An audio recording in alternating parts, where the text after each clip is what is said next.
The call came at 3 a.m. It wasn't my husband, it was his mistress. But she didn't call to gloat or threaten me. She called for one reason only. She had finally found out he was cheating on both of us. And that's when the real story began. I remember staring at the glowing screen of my phone, the digital time mocking the stillness of the dark bedroom, 3:07 a.m. My husband, Mark, was supposedly on a business trip, a generic 2-day conference in Chicago he'd been taking annually for the past 5 years. I was alone in our king-size bed, the chill of the sheets a constant reminder of his recent emotional distance. The number was unknown, but a sudden nauseating intuition made me answer it. Hello. My voice was a dry rasp, laced with the exhaustion of 100 sleepless nights spent wondering. A woman's voice, thick with uncontrolled sobbing, answered me. Is this Sarah? Who is this? I demanded, my pulse beginning a frantic drumbeat against my ribs. My name is Amanda, she choked out, a raw, almost painful sound, and I'm Mark's fiancée, or I thought I was. The world tilted. Fiancé? We had been married for 12 years, had built a life, a home, a dog named Buster. The word mistress was horrific enough, but fiancé was a nuclear bomb. I felt the air leave my lungs, my grip on the phone tightening until my knuckles turned white. You have the wrong number, I said, a desperate, childish denial. Mark is my husband. You're mistaken. No, Sarah, I'm not. He proposed to me 6 months ago. We lived together in a town just outside of Chicago. He told me he was divorced. He told me you were a past mistake. Her voice cracked, switching from heartbroken to sudden, furious clarity. I called to apologize. I truly thought I was dating an honest man, but I found something, Sarah, something worse than what he did to us. My mind was a whirlwind of shattered glass. He's not just cheating on me, he's leading a second, fully formed life.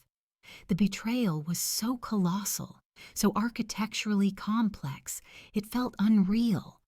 Yet the anguish in Amanda's voice, the genuine, searing pain cut through my shock. She wasn't calling to hurt me. She was calling because she was broken, too. What did you find, Amanda?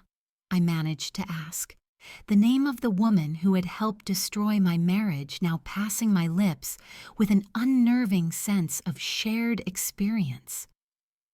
A receipt, she whispered, from a jewelry store, not for an engagement ring. Ours was cheap and rushed, but for a high-end vintage ruby necklace, the kind you buy when you are celebrating a major milestone. The receipt was dated yesterday, and the delivery address was neither our place nor your place. She took a shaky breath. He was in Chicago, all right, but he wasn't at a conference, and he wasn't with me. He was with her. Sarah, I think Mark is cheating on both of us. There's a third woman. The silence on the line was deafening, the vast expanse of Mark's deceit swallowing all the air in the room.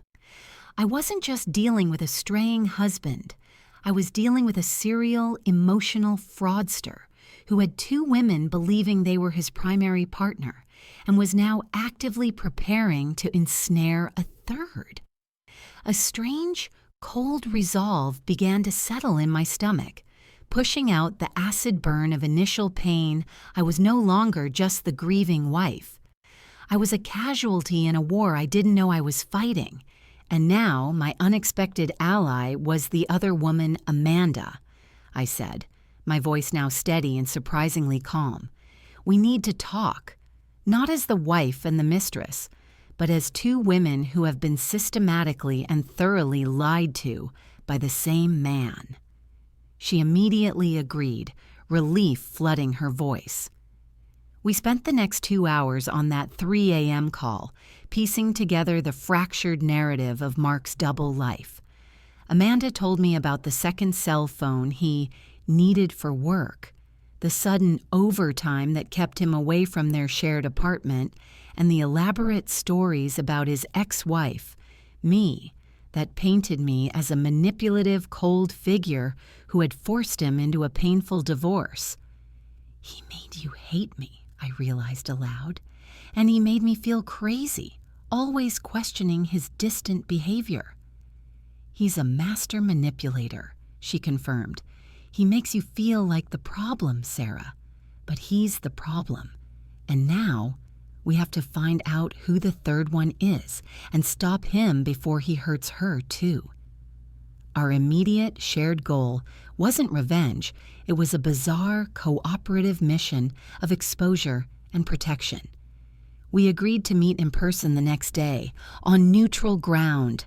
Halfway between our two separate, stolen lives, I needed to see her, the woman whose existence had caused me so much pain, but who now offered a strange sort of comfort in our shared, monumental shock.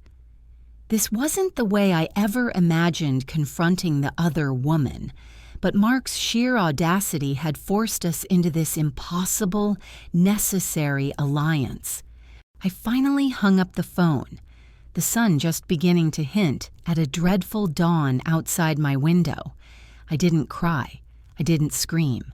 I just lay there, the empty half of the bed a monument to the lie, and plotted.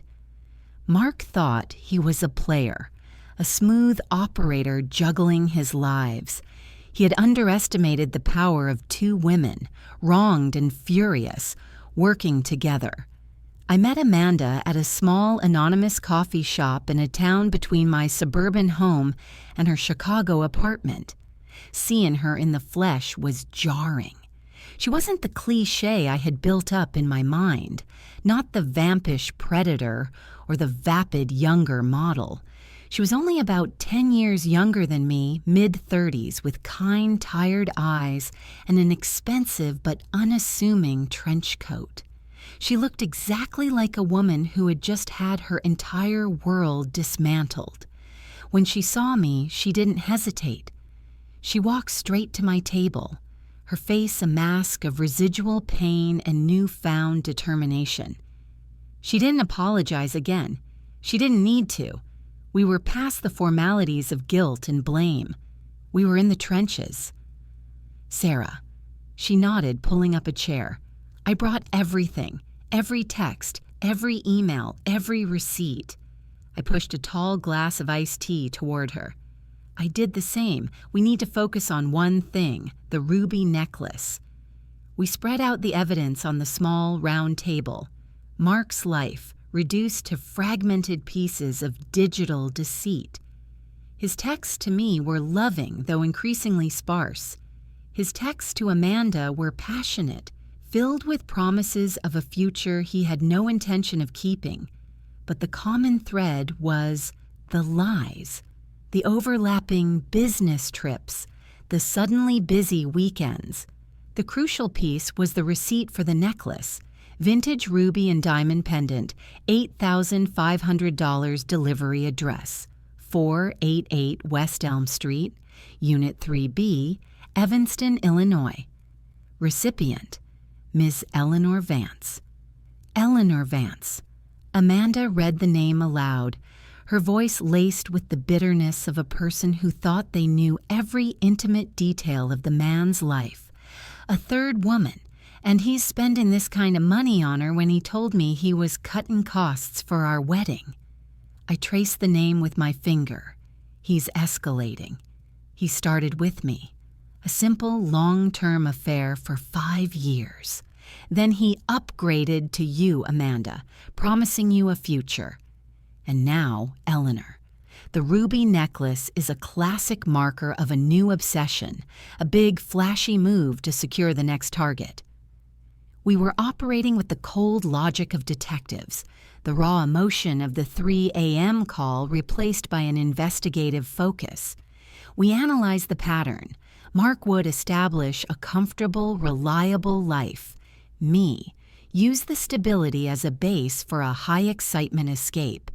Amanda, and when the new life started to feel too real and demanding, he would move on to the next conquest. Eleanor. He wasn't looking for love or a better partner. He was addicted to the beginning of a relationship, the flattery, the chase, the feeling of being a hero.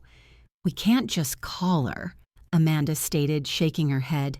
"He'll deny it, spin a story about an old client or a relative he's helping. He's good at that. He's excellent." "He is," I agreed, remembering the dozens of small, subtle ways he had gaslighted me over the years, making me doubt my own sanity every time I questioned his absences. We need irrefutable proof, something that will not only convince Eleanor but will also expose him publicly and irrevocably. We started building a psychological profile of Mark, the man we thought we knew. He was vain, meticulous, and obsessed with his image as a successful, caring provider. His greatest fear wasn't losing us, but being seen as a failure, or worse, a fraud. This vanity was his Achilles heel. "He keeps his big secrets in one place," I mused, "his safe deposit box. He was always so careful about separating his real work files from his personal investment documents. He has one at the North Shore Bank downtown." "I know the bank," Amanda chimed in. "He made me co-sign a new lease for our apartment, and he made a big show of saying he was putting the important papers in his box. But we can't get into it. You're his wife, but I doubt you're authorized for access." "You're right, but we can track his next move." I pointed to the delivery receipt. "Evanston is a fancy suburb. Eleanor Vance is probably his next long-term target. We need to observe him, and we need to do it together." The idea felt bizarre. The wife and the fiancé staking out the third woman's apartment to catch the man who betrayed them both. But the absurdity was overridden by the sheer gravity of the situation. This wasn't just about my marriage. It was about stopping a predator from ruining another woman's life and holding him accountable for the wreckage he had caused. "Okay," Amanda said, a flicker of cold fire in her eyes. "Tell me what I need to do. I have nothing left to lose. He already took my future. I'm ready to fight back." In the sterile environment of the coffee shop, a pact was formed, a strange, dark sisterhood born from mutual betrayal. We exchanged phone numbers and created a secure, encrypted messaging group, symbolically named the Vances, after our unsuspecting target. I looked at Amanda, and for the first time in months, I felt a genuine connection. It wasn't love or friendship, but a powerful, binding force. The shared experience of surviving Mark's calculated cruelty. This was going to be messy, but for the first time, I wasn't alone. The surveillance was easier than I expected, mainly because Mark was so arrogant in his deception. He believed his own lies, and he thought two women living hundreds of miles apart would never connect the dots. His schedule was rigid.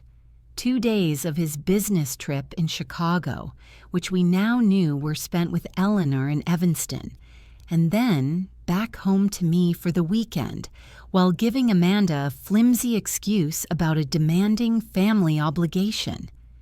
Amanda and I took turns. Since I lived closer to his home base, I monitored his movements when he was supposedly with me. Amanda, who knew the Chicago area better, focused on Evanston. The key to our success was the encrypted group chat, the Vances, where we logged every detail. "He's wearing the blue tie," Amanda messaged one Tuesday afternoon, attaching a grainy photo of Mark entering the Evanston apartment building with a beautiful, dark-haired woman, Eleanor.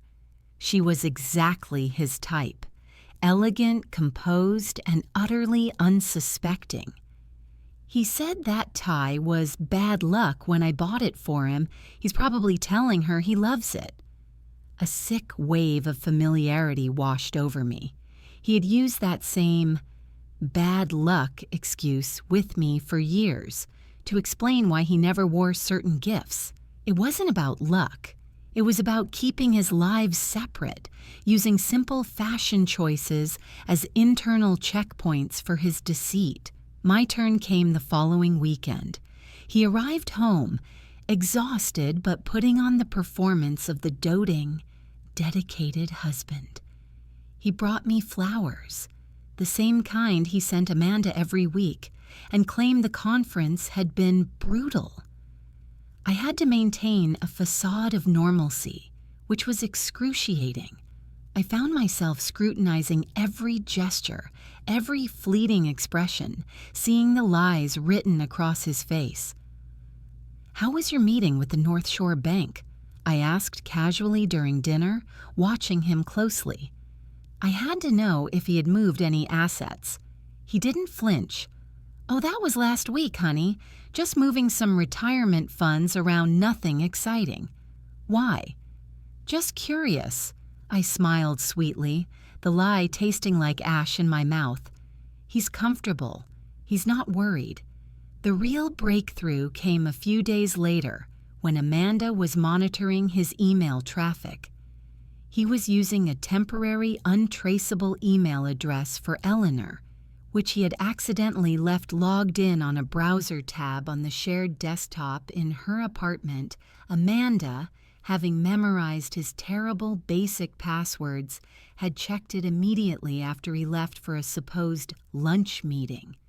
The inbox was a goldmine of gooey, sickening affection, but one email stood out. It was a confirmation for a flight. Subject: confirmation, Mark S. and Eleanor V., Turks and Caicos. Flight date next Friday, duration 10 days. Mark had told me he was going on an emergency assignment overseas for his firm, and he told Amanda his mother had suffered a sudden medical emergency, and he would be out of contact. The man was a walking, breathing lie. This was it, the perfect window. He would be gone for 10 days, his focus entirely on Eleanor and their romantic getaway. "This is our chance," I messaged Amanda, adrenaline surging through me. "He'll be too distracted. We execute the plan now." The plan was audacious. It hinged entirely on Mark's vanity and his predictable attempts to cover his tracks. Phase 1. Secure the assets. Mark had to be planning to liquidate his money and disappear or protect himself financially before he took the next inevitable step.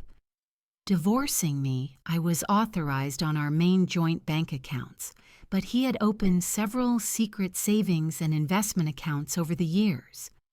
I needed access to them. Phase 2, the exposure. We couldn't just tell Eleanor, we had to show her, and more importantly, show his entire professional network. Mark's career was his identity. Destroying his reputation was the only way to truly punish him. "I need access to his bank accounts," I told Amanda in a quick call. "He keeps a binder of account numbers and passwords in his home office safe. The combination is his late father's birthday, which I know, but he takes photos of the documents and deletes them from his phone once he's done. We need his phone while he's gone." "No problem," Amanda replied, her voice steady. "I have his second phone. The work one he uses for me and Eleanor, I'll make sure it's accidentally left behind when he leaves for the airport. I'll get you the temporary passcode to his main phone before he turns it off for the flight." The next few days were a blur of coordinated deception. Mark was giddy, excited about his trip. He bought me expensive wine to make up for his absence and told me he loved me more than ever. Every word was a razor-sharp cut. The night before his flight, Amanda executed her part. She made a theatrical show of packing his bags, ensuring the burner phone was hidden in a deep pocket of a jacket he wouldn't need until he got to the warm climate. Then, she got the passcode to his main phone under the guise of setting his travel alarm. "I'll message you the code when he leaves," she promised. At 5 a.m. the next morning, my phone buzzed. It was a short, sharp message from Amanda.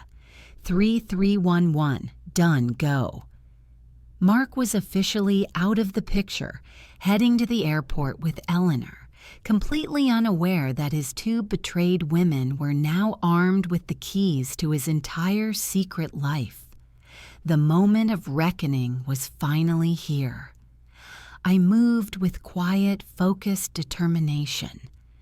Mark's absence felt less like a relief and more like the start of a delicate, high-stakes heist. The first order of business was the safe in his home office, hidden behind a bookshelf. I keyed in his late father's birthday, October 18th, 47, and the heavy door clicked open. Inside, the binder was exactly where he always kept it, a dull gray 3-ring folder titled simply Docs. I flipped through pages that contained the cold, calculated truth of his financial maneuvering. Account numbers for 3 separate, substantial investment accounts I knew nothing about. Deeds to a small rental property in his name alone. And most chillingly, an email draft to his lawyer titled Divorce Strategy Confidential, dated 6 months prior. It was a meticulous document detailing how he planned to leverage my supposed excessive spending and emotional instability to minimize his alimony payments. He was planning to discard me, not just with a divorce, but with a calculated public smear. The sight of his cold strategy filled me with a deep, cleansing rage. He wasn't just a cheater. He was a financial predator. I quickly took high-resolution photos of every relevant document with my own phone. My lawyer would need this. The game had just changed from a messy separation to a strategic financial battle. My next step required Mark's phone. Using the passcode Amanda had supplied, 3311, I accessed his device. I wasn't looking for texts or more proof of infidelity. I had plenty. I was looking for his professional network, the people whose respect he craved and whose judgment he feared most. The contacts list was neatly categorized: clients, board, colleagues. I created a new group, Urgent Board Meeting. I meticulously added the names of his CEO, the entire board of directors, and his key clients. Before composing the message, I needed the final damning piece of evidence, the proof for Eleanor. I logged into his cloud account and accessed the photos he had taken of the ruby necklace's delivery receipt, just before deleting them from his phone's gallery. I downloaded the photo and several recent affectionate pictures of Mark and Eleanor from his travel folder. The message to the urgent board meeting group was short, professionally sterile, and devastatingly effective. Subject: immediate attention required. Confidential matter regarding Mark S. Dear board team colleagues, it has come to my attention that Mark S. is currently engaged in highly unethical and illegal activities that compromise the integrity of his position and the firm. The enclosed evidence documents a pattern of sustained financial fraud and professional misconduct, including the use of company resources to facilitate a highly complex double and triple life deception. The full documented details have been submitted to the firm's legal counsel. I advise immediate suspension pending a full internal investigation. Sincerely, concerned party. I attach the photo of the divorce strategy email draft and the investment account details. Then I hit send. The professional destruction of Mark had begun. Next, I focused on the second front, Eleanor. We had the address, 488 West Elm Street, Unit 3B, Evanston, IL, and we knew she would be returning in 10 days, completely disillusioned from a dream vacation that was about to turn into a nightmare. We needed a public, undeniable spectacle. I called Amanda, who was waiting anxiously by her phone. Board email sent, accounts documented. Now, Eleanor, I have an idea, but it's going to be public, Amanda. Good, she replied instantly. He deserves to be a public spectacle. He did this to both of us, Sarah. Tell me what to do. We need a large sign, I explained. Something professionally printed, laminated, impossible to ignore. Something that tells the whole story without needing any context. Amanda, with her local knowledge of Chicago, was perfect for this. We devised the text for the poster. Stop, Eleanor Vance. Before you unpack your bags from Turks and Caicos, you must know Mark S. is married to Sarah and engaged to Amanda. He bought the ruby necklace with money stolen from his wife. He is a serial predator. You are his third victim. I also sent her the high-resolution photo of Mark and Eleanor kissing on a boat, taken from his private files. We need to print 2 of these, I instructed. One for the front door of her building and one for the lobby. The photo of them kissing needs to be on it, too. Amanda was silent for a moment. It's brilliant, Sarah. The public shaming, the proof, the sheer volume of the lie. He won't be able to talk his way out of this one. We agreed that Amanda would print the signs and arrange for a discreet posting late on the night of Mark's return, ensuring Eleanor would see it the very moment she stepped back into the life he had built for her. The plan was locked in. Mark was blissfully unaware, sipping cocktails with his latest conquest. Meanwhile, his entire professional life was collapsing, and his personal life was about to be exploded in a way that would leave him utterly exposed. The next 9 days were a strange kind of purgatory. I filed the financial documents with my lawyer, who was shocked by the level of calculated deceit. He immediately placed a temporary injunction on Mark's hidden assets, freezing his ability to move or liquidate them. Mark's initial plan to leave me financially crippled had backfired spectacularly. Now he was facing serious legal and financial consequences on top of the inevitable divorce. I received a brief, ominous call from Mark's CEO, Sarah. I can't discuss the details, but thank you for bringing this to our attention. Mark S. is currently on indefinite, unpaid leave, pending a full investigation. This is a very serious matter. The gratification was immense, but fleeting. The emotional core of the betrayal was still raw. I found myself relying heavily on Amanda, the woman who was supposed to be my enemy. We talked multiple times a day, not just about the plan, but about the insidious ways Mark had chipped away at our self-worth. He told me I was too career-driven, that I wouldn't make a good mother because I was too cold. I confessed to her one evening. He told me I was too emotional, that my passion was a flaw, and that's why he needed to be the rock, she responded. He tailored the insult to the personality. He made us both feel inadequate in different ways, so that we would constantly strive to please him. It was a form of therapy, a shared recognition of the psychological warfare he had waged. We realized his betrayal was less about attraction and more about control, an endless narcissistic need to be the center of 2, then 3, universes. As the day of Mark's return approached, the tension ratcheted up. Amanda took a day off work, focusing solely on the final execution.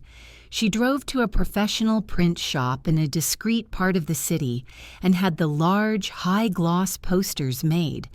The stark headline, the shocking photo, and the full text were undeniable.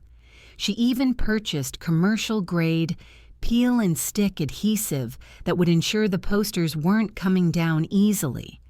The plan was timed to perfection. Eleanor's flight was scheduled to land at 10 p.m.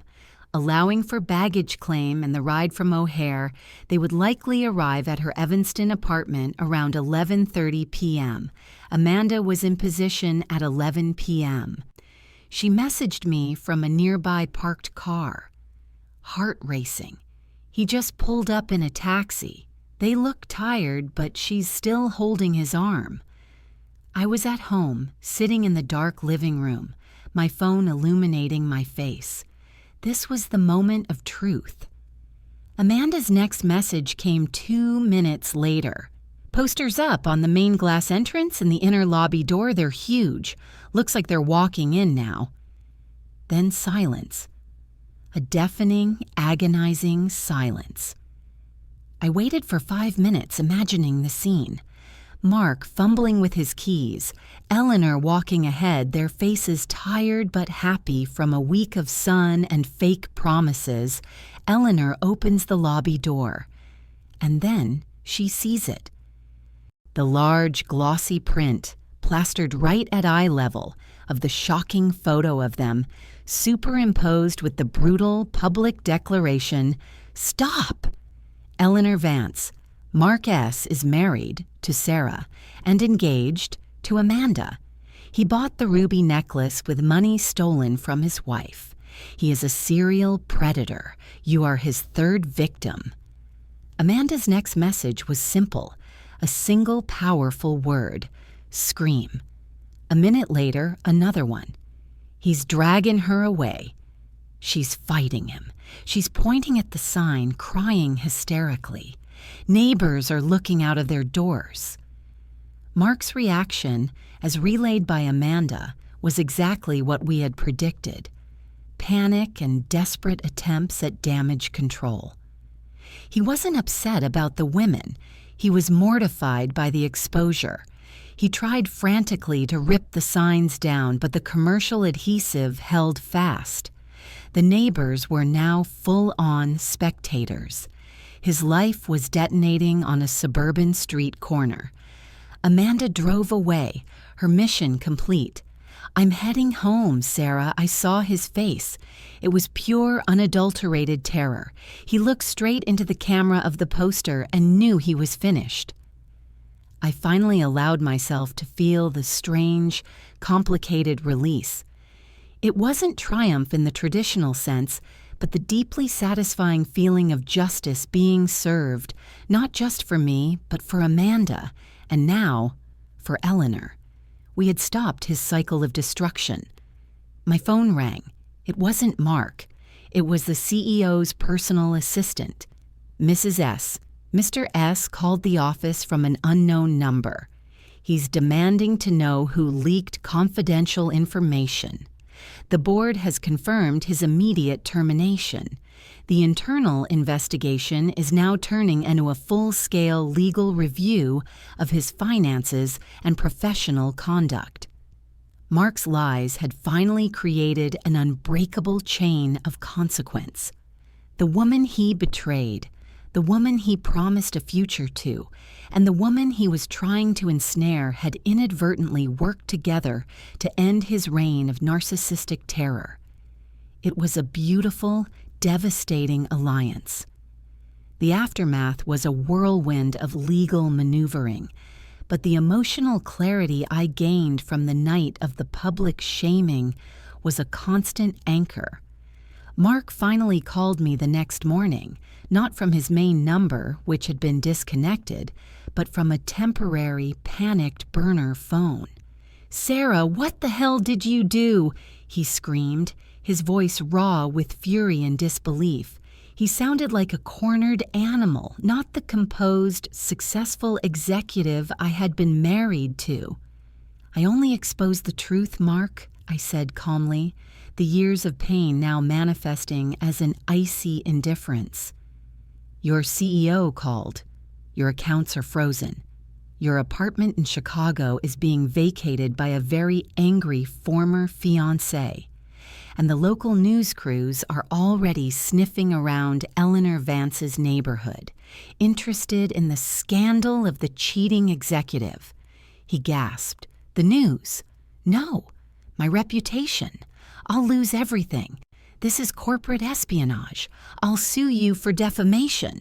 You'll sue me for telling the truth about your three-way affair and your documented plan to commit financial fraud against your legal wife? I countered, the irony of his threat almost making me laugh. My lawyer has all your financial documents and the divorce strategy you wrote. You are in no position to threaten anyone. Mark, you are simply finished. I hung up before he could respond, cutting off the last vestige of his control over me. It was over. 2 days later, I received an email from Eleanor Vance. She had found my contact information through Amanda, who had wisely left a burner email on the bottom of the poster. Subject: Thank you. Dear Sarah, I just wanted to thank you. I am physically ill, but I am not broken. Mark's lies were so convincing, so perfect. I would have married him. He had already proposed to me on that boat in Turks and Caicos. I filed a police report for harassment and emotional distress. I've spoken with Amanda, and we're going to work together to file a joint civil suit for his calculated deception and waste of our time and resources. He won't be able to just move on to the next one. We are going to ensure that his name is permanently linked to his crimes. The ruby necklace? I threw it into the harbor. It was fake, by the way. Costume jewelry. He told me it was vintage, but I had it appraised before tossing it. It's a perfect metaphor for his life. Expensive looking, but ultimately worthless. Thank you for saving me.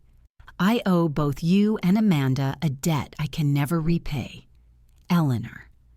The revelation that the high-end ruby necklace was fake provided the final humiliating touch to Mark's portrait. He was not just a liar. He was cheap and utterly phony. He had spent less than $50 on the prop that was meant to hook his third victim, while telling me he was moving my retirement funds. The alliance of the wronged women was now complete, a three-pronged force united by a shared enemy. We were not just divorcing him, we were dismantling his legacy. The divorce proceedings were brutally fast. Mark couldn't afford to fight. The evidence was insurmountable. The corporate termination, the frozen assets, the police reports, and the combined testimony of 3 women with overwhelming proof.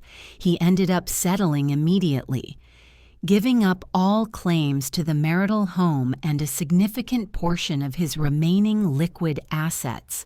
Just to prevent the full details of his affair with Amanda, his fiancée, from becoming a public record in the proceedings, he couldn't risk more exposure to his former colleagues and clients. I moved forward with a sense of peace I hadn't felt in years. The house suddenly felt lighter, cleaner, free of the toxic presence of his deceit. I reconnected with friends I had pushed away during the isolation of my miserable marriage, and rediscovered the career ambitions I had shelved to be his supportive wife.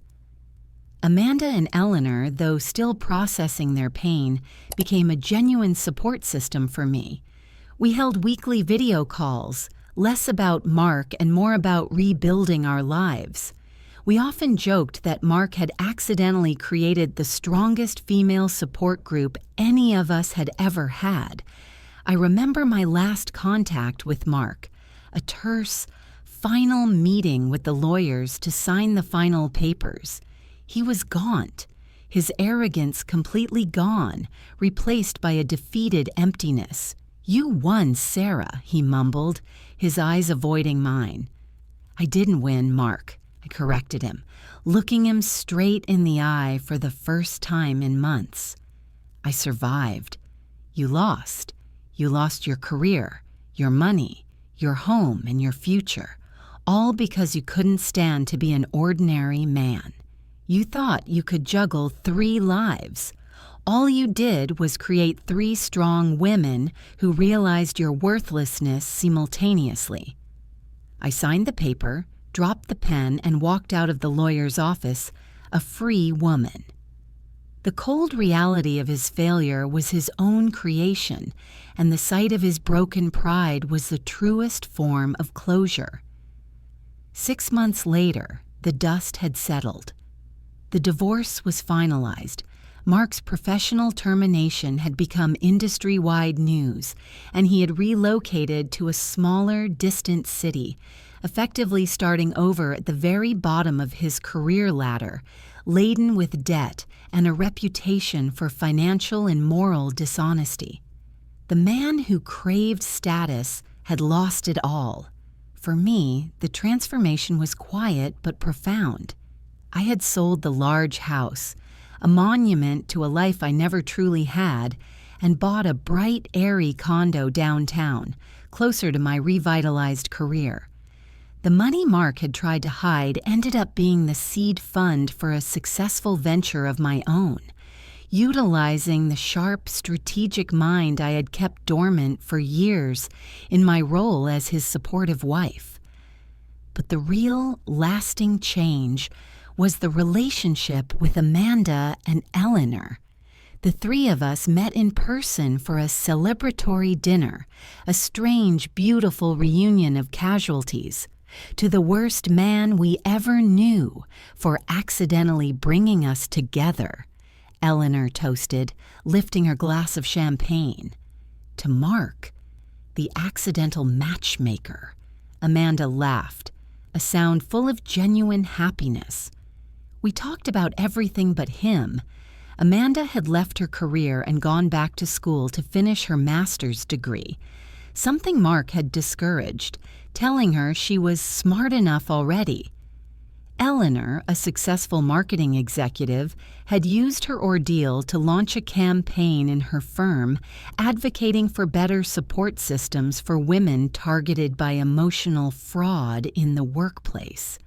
The funny thing is, Amanda mused, swirling her drink, we all knew deep down something was wrong, but he was so good at isolating us, at making us doubt our own instincts.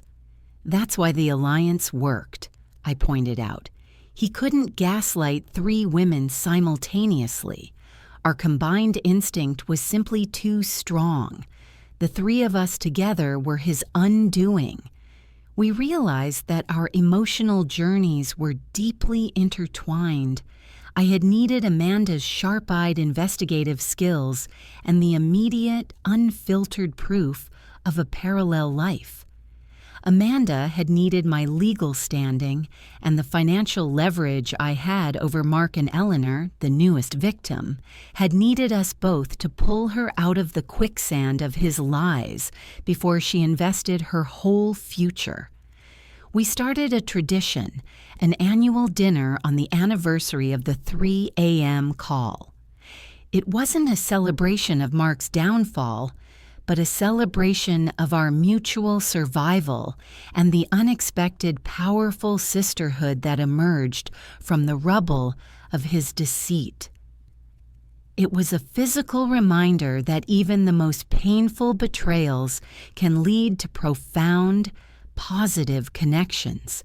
I had also found a way to turn the experience into something constructive. Using the narrative of the triple life, I started a private, anonymous online forum for women who suspected their partners of serial emotional fraud.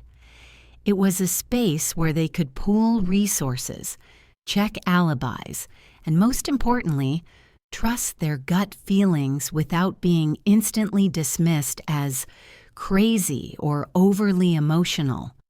The forum grew exponentially, becoming a powerful network of women supporting each other to reclaim their sanity and their finances. I titled the section of the forum dedicated to strategic planning, "The Vance's Protocol." It was a silent inside joke, a testament to the night we stopped being victims and started being strategic, calculating survivors. I often think back to that cold 3 a.m. call. If Amanda had hung up, if I hadn't answered, if we hadn't trusted the raw urgency in each other's voices, the outcome would have been entirely different. Mark would have continued his pattern of destruction, and we would have suffered alone. But we didn't. We turned his greatest act of arrogance into his greatest act of self-destruction. The true story wasn't about Mark. It was about the strength of 2, then 3, women who refused to be collateral damage in a narcissist's game. It was a story of turning betrayal into a blueprint for empowerment. Life is fundamentally unpredictable. You spend years building a foundation based on trust, only to have a 3 a.m. call from a complete stranger prove that everything was a facade. But the greatest lesson I learned was that the end of one life doesn't mean the end of your life. It means you get to design a better one, this time free from the toxicity and lies. My financial independence, something I had passively handed over to Mark, was now my greatest source of pride. My time, once structured around his demands and absences, was now my own to invest in things that genuinely mattered. I took a cooking class I always wanted to, adopted a new, ridiculously fluffy cat, and started traveling, not on Mark's corporate trips, but to places I always dreamed of. With the new, amazing friends I had made since the divorce, Amanda and Eleanor are doing brilliantly. Amanda is excelling in her master's program, channeling her analytical mind into a successful new consulting career. Eleanor successfully lobbied her company to change its ethics policy, making it mandatory for all senior executives to disclose potential conflicts of interest, a direct result of Mark's misdeeds. The most potent symbol of my new life arrived last week. It was a small package containing a custom-made necklace. It wasn't a ruby. It was a simple, elegant pendant crafted from 3 interlocking silver circles. One for me, one for Amanda, and one for Eleanor. It was a gift from them, delivered on the anniversary of our first coffee shop meeting. It symbolized the unbreakable bond forged in betrayal. I wear it every day. It's a quiet reminder that while Mark tried to steal our futures and our peace, all he managed to do was connect 3 strong women who, individually, were victims, but together were a formidable force. The scar of the betrayal will always be there, a deep etching on the timeline of my life. But it's no longer a mark of shame or victimhood. It is a badge of honor, a testament to the fact that when faced with monumental deception, I chose not to crumble. I chose to fight back, not alone, but alongside an unexpected, powerful, and enduring sisterhood. I finally understood the real, underlying narrative of my life. It wasn't the melodrama Mark had orchestrated, but the quiet, dignified resilience of a woman who found her strength in the most unlikely of alliances. I survived the lie, and in doing so, I became exactly the strong, emotionally resilient person I was always meant to be. If you are listening to this, and you feel that familiar chill of doubt, that creeping suspicion that something is profoundly wrong in your own life, trust your gut. You are not crazy. You are not too emotional. And you are definitely not alone. The greatest ally you will ever find might be the last person you ever expect. My name is Sarah, and this is the story of how my husband's mistress and I became partners in his ultimate downfall. Thank you for listening to this difficult confession. We are so grateful to share these stories with you. If this story resonated with you, please hit the like button and share your thoughts in the comments section below.